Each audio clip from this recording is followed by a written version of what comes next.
मेरे YouTube channel ज्ञान underscore share के सभी दर्शकों को मेरा सादर प्रणाम। मित्रों, हर सेशन की भांति इस बार भी हम सबसे पहले श्री भगवान का ध्यान करेंगे। आप भी मेरे साथ दोहराइए।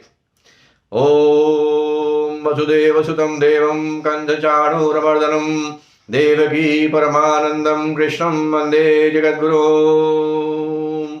ओम यं ब्रह्मा वरुणेन्द्र रुद्रमरुतः स्तुन्वन्ति देव्यैः स्तवैः वेदैः साङ्गपदक्रमोपनिषदैः गायन्ति यं सामगाः ध्यानावस्थितद्गतेन मनसा पश्यन्ति यं योगिनो यशान्तं न विदुः सुरगणाः देवाय तस्मै नमः। ओम श्री परमात्मने नमः। मित्रों, पिछले सेशन में हमने दूसरे अध्याय के 40वें श्लोक तक अध्ययन किया था। आज हम दूसरे अध्याय का 41वां श्लोक पढ़ेंगे। उसमें हमने व्यवसायत्मिका बुद्धि की बात की थी, और व्यवसायत्मिका बुद्धि का अर्थ होता है एक निश्चयात्मक बुद्धि, एक परमात्मा को प्राप्त करने की जो बुद्धि होती है। बुद्धि का जो काम होता है मित्रों, वो निश्चय करना होता है कि हमें क्या करना है क्या नहीं करना। इसका जो डिसीजन करती है वो बुद्धि करती है, और मन का जो काम होता है वो चिंतन करना होता है। तो ये कह रहे हैं कि व्यवसायत्मिका बुद्धि एकेह कुरुनंदन, हे कुरुनंदन, हे अर्जुन, व्यवसायत्मिका बुद्धि एक ही होती है। परमात्मा को प्राप्त करने की जो बुद्धि है, जो निश्चय किया हुआ है, वो केवल एक ही प्रकार की होती है। बहुशाखा ही अनंताश बुद्धयो अव्यवसायी नाम, जिनकी निश्चयात्मक बुद्धि नहीं होती, अर्थात जिनकी बुद्धि में भोगों की, ऐश्वर्य की, इनकी अहमता होती है, इनकी प्रमुखता होती है, इनकी इंपॉर्टेंस होती है, उनकी बुद्धि अनेक प्रकार की होती है। क्योंकि आज आपको एक भोग की कामना है तो आपने निश्चय किया कि मैं इस भोग को प्राप्त करूंगा, और उसके लिए भी अन्य अन्य प्रकार के साधनों का मैं उपयोग करूंगा। तो उसकी अनंत शाखाएं हैं, लेकिन परमात्मा को प्राप्त करने की जो बुद्धि है वो एक ही प्रकार की है। और इसलिए उसी को, इंसान को, क्योंकि मानव धर्म हमारा यही कहता है, मनुष्य का जो जन्म मिला है, इस जन्म का हमारा मुख्य उद्देश्य परमात्मा की प्राप्ति है। तो इसलिए हमारी व्यवसायत्मिका बुद्धि होनी चाहिए। यामिमां पुष्पितां वाचं प्रवदन्ति विपश्चितः वेदवादरताः पार्थ नान्यदस्तीति वादिनः कामात्मानः स्वर्गपरा जन्म कर्म फलप्रदां क्रिया विशेष बहुलां भोगैश्वर्य गतिं प्रति भोगैश्वर्य प्रसक्तानां दयाय बृहत् चेतसां व्यवसायत्मिका बुद्धि समाधौ न विधीयते। अब ये श्लोक नंबर 42, 43 और 44 में, इन तीनों श्लोक में जो हमारा वेद है, तो वेद में कर्म कांड का बहुत सारा वर्णन है। और कर्म कांड में ये है कि अमुक अमुक कर्म करने से अमुक अमुक फल की प्राप्ति होगी, ऐसे ऐसे भोग की, ऐसे ऐसे ऐश्वर्य की आपको प्राप्ति होगी, स्वर्ग की प्राप्ति होगी, उनका वर्णन है। तो उसमें ये उसी का, उसको ये कह रहे हैं कि ये तो एक लिमिटेड आपके जीवन का लक्ष्य है। क्योंकि यदि आपको स्वर्ग भी मिल गया तो भी स्वर्ग मिलने के बाद भी आप जो सत्कर्मों की वजह स्वर्ग मिला है, उनके फल आप वहां पर भोग लोगे, और भोग करने के बाद में फिर से आपको वापस आपका जन्म हो जाएगा, आपको मोक्ष नहीं मिलेगा। तो उसकी इंपॉर्टेंस इतनी नहीं है जितनी कि मानव लक्ष्य की है। तो इसलिए वो इसकी इंपॉर्टेंस को कम बता रहे हैं, और उस प्रकार के जो लोग हैं उनका वर्णन कर रहे हैं।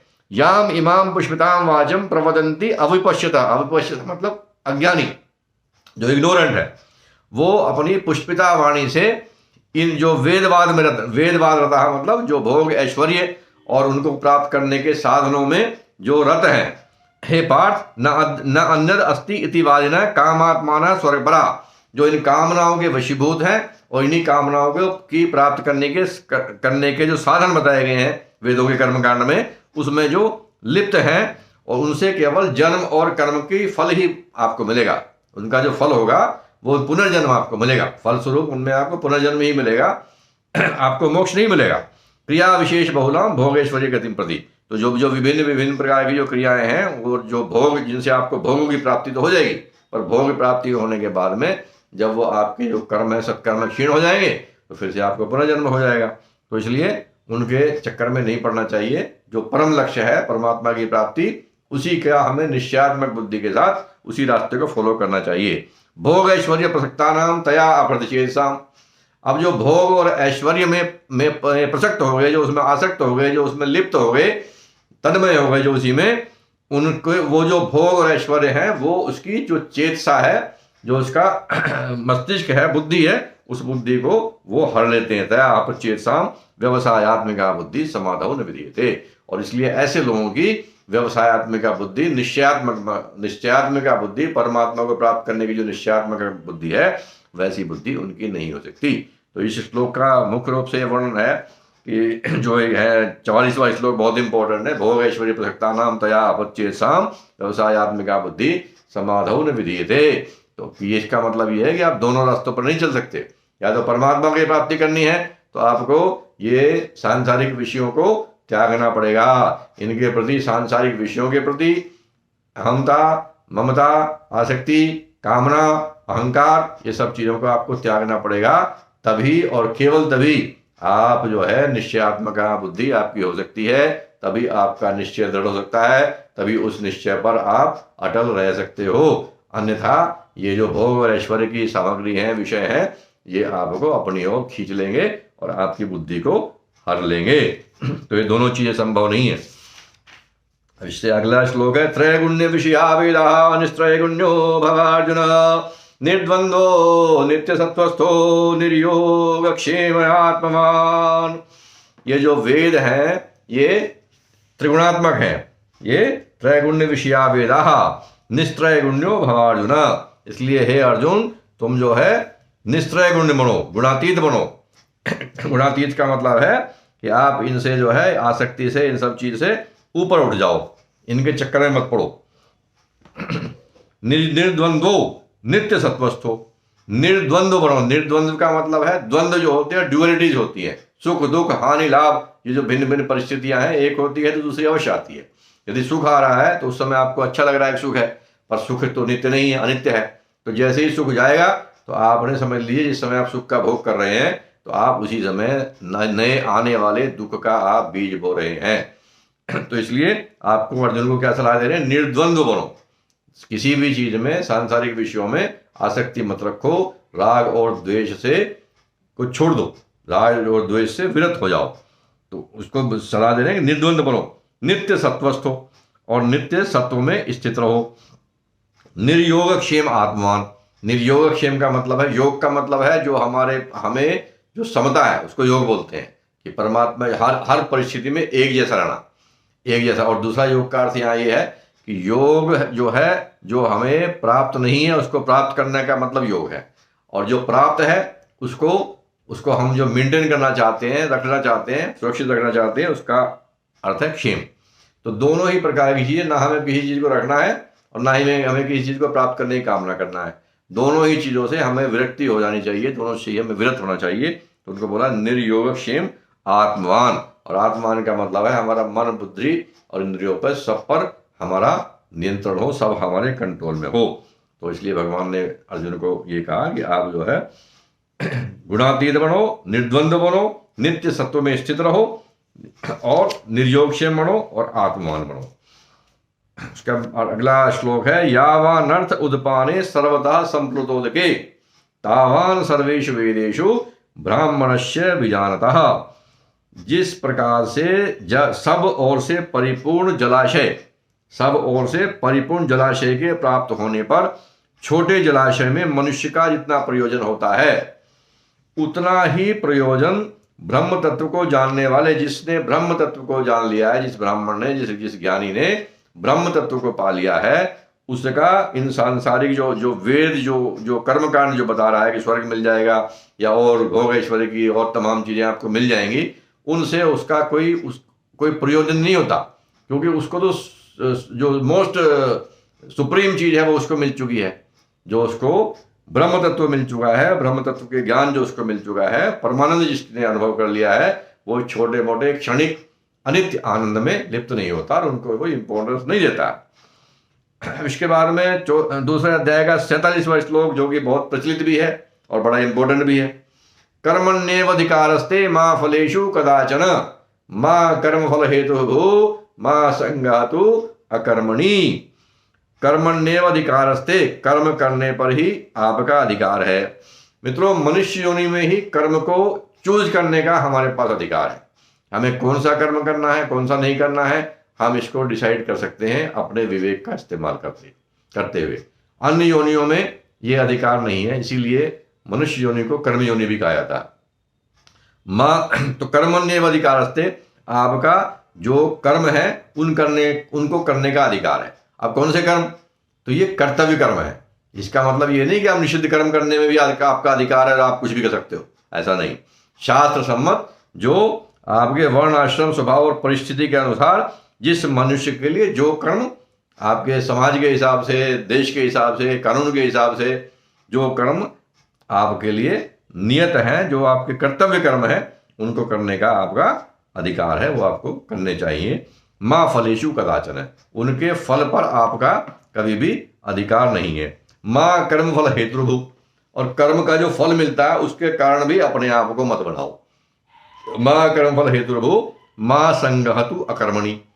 माँ संगहतु अकर्मणि का मतलब ये होगा कि आप ये इसके पहले पद में कहा कि कर्मण्येव माँ फलेषु कदाचन, दूसरे पद में आया, तो आदमी ये सोच सकता है भाई जब मुझे फल पर मेरा अधिकार ही नहीं है तो फिर मैं कर्म क्यों करूं, किस लिए कर्म करूं? तो इसलिए लास्ट वाले पद में क्या कह दिया, माँ संगहतु अकर्मणि, कि आप जो है असंग निष्क्रियता का संग मत करो, मतलब कर्म को त्यागो मत, छोड़ो मत।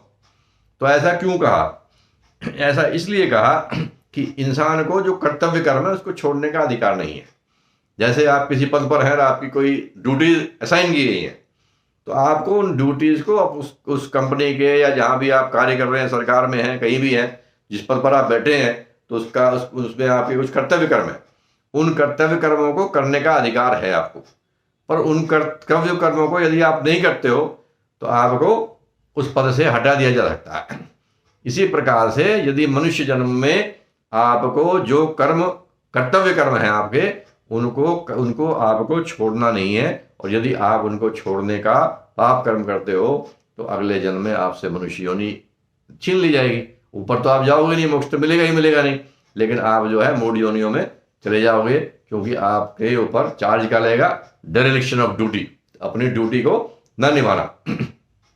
तो इसलिए कर्म को माँ संगहतु अकर्मणि, अकर्मण्यता का सेतु आसक्त मत हो, निष्क्रिय मत हो।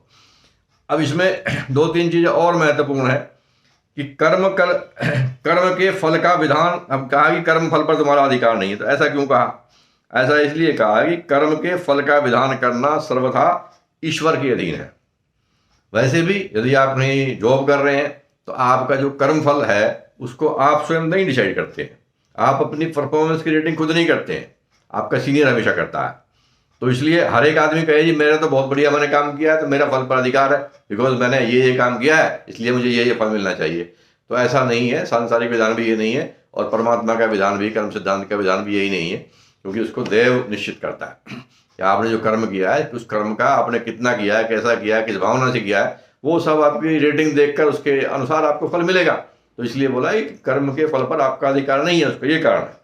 तो आप अपने आप ही परफॉर्म भी कर रहे हो और अपने आप ही आप जज भी बन जा रहे हो, अपने आप ही एग्जामिनर भी हो और अपने आप ही आप एग्जामिनी भी हो, तो ऐसा संभव नहीं होता। तो कर्तव्य न करने का अधिकार नहीं, जैसे मैंने बताया। कर्म फल का हेतु न बनना। अब कर्म फल का हेतु न बनना ऐसा क्यों कहा है? क्योंकि ये जो श्लोक है ये कर्म योग से संबंधित है, और कर्म योग का हम करने की हमें जरूरत क्या है, कर्म करने की आवश्यकता जरूरत हमें क्यों है? तो कर्म करने की आवश्यकता इसलिए है, निष्काम कर्म करने की, क्योंकि निष्काम कर्म करने से कर्म के जो फल हैं वो आपके खाते में नहीं जुड़ते, उसका आपको फल नहीं भोगना पड़ता। और जो पुराने पूर्व जन्मों के जन्म जन्मांतर के जो आपके कर्मों के संस्कार हैं वो कुछ फलीभूत होकर नष्ट हो जाएंगे, और कुछ कर्मयोग के माध्यम से ही आपके जो है, यदि आप कर्मयोग करते रहोगे तो कुछ वैसे ही आपके समाप्त हो जाएंगे। तो आपको जो कर्म है आगे आपको कर्म के फल एक्यूमुलेट नहीं करने हैं आपके खाते में। इसलिए बोला कि आप जो है कर्म के हेतु मत बनो। मतलब ये कि जो भी आप कर्म कर रहे हो उसको अहमता से, ममता से, आसक्ति से को छोड़कर, न तो आपकी कर्म में आसक्ति हो और न ही आपकी उसके फल में आसक्ति हो। यदि ये दोनों नहीं होंगी तो आपका अहंकार भाव यदि नहीं होगा तो वो कर्म आपके खाते में नहीं जाएगा। तो इसलिए बोला है कि आप इनमें जो है कर्म के फल के हेतु मत बनो, कर्म के इस प्रकार से करो, इस भाव से करो। इस भाव से यदि आप करोगे तो कर्म के फल के हेतु आप नहीं बनोगे और कर्म का जो फल है वो आपके खाते में नहीं जाएगा। इसी बात को 18वें अध्याय के 17वें श्लोक में भी भगवान ने क्लैरिफाई किया है कि कर्म फल में ममता, आसक्ति, कामना व अहमता का त्याग करने वालों को कर्म का फल नहीं भोगना पड़ता।